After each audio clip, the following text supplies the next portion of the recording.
All right, let's dive right in. Today, we're talking about something that's a huge deal in early reading instruction, the actual texts we put in front of our youngest students. We're going to break down the two main types. You've got your decodable and your non-decodable texts, and really get into what they're for and why they both matter so much.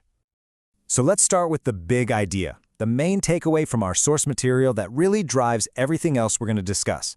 It's one word: intentionality.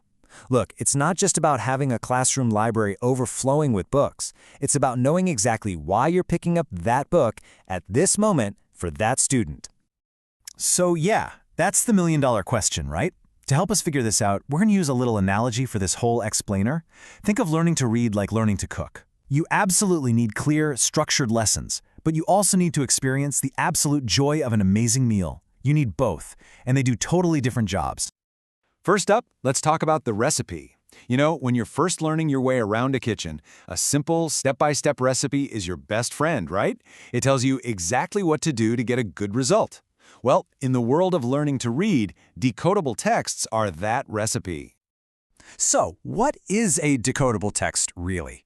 It's a book that's been very carefully put together. It pretty much only uses letter-sound combinations and words that a student has already been explicitly taught. Think of it like a controlled practice zone designed for one specific purpose. And that one purpose? It's all about practice. The whole reason a decodable text exists is to give kids a chance to use the exact phonics skills they're working on right now. So if you just taught the short ass sound, that decodable text is going to be packed with words like cat, sat, and mat. It's super targeted, super focused practice.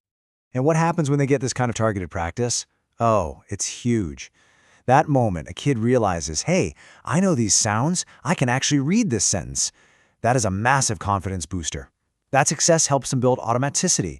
So decoding stops being the slow, painful process and starts becoming second nature. And that's what truly empowers them to read on their own. So when do you pull out the recipe? Well, anytime you're focused on skills. This is your go-to tool for whole group phonics lessons, for your targeted small groups, and definitely for those intervention sessions, what some people call WIN, or what I need time. This is the how-to part of reading. Okay, so let's flip the coin and talk about the other side of our analogy. A recipe teaches you the how of cooking, but what makes you want to cook in the first place? It's going to a vibrant food festival, where you get to taste these amazing, complex dishes and just experience the pure joy of food. That's the job of non-decodable texts. Non-decodable texts are, well, they're just real books. They're the authentic stuff you'd find in any library or bookstore. We're talking about those beautiful picture books, fascinating nonfiction, all the classic stories. The language hasn't been controlled for phonics. It's rich, it's complex, it's the real deal. And the purpose here is completely different from our recipe. We are not asking a student to sound out these books on their own, not at all. The goal is to soak them in wonderful language, to expand their world, and to spark a real, genuine love for stories and learning. And this is just so important.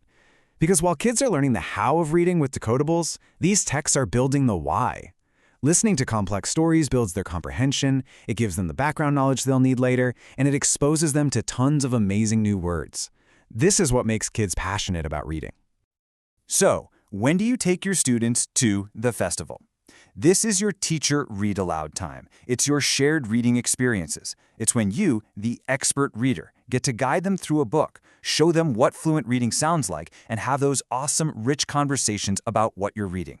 You're basically their tour guide at the festival. So let's be super clear here. This is not the recipe versus the festival. It is never, ever an either-or situation.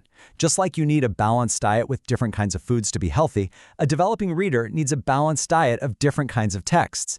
They need the skills practice and the rich, inspiring stuff to really thrive. And here it is, side by side. It's pretty clear, right? On one side, you've got texts for practice. They build the skill of reading.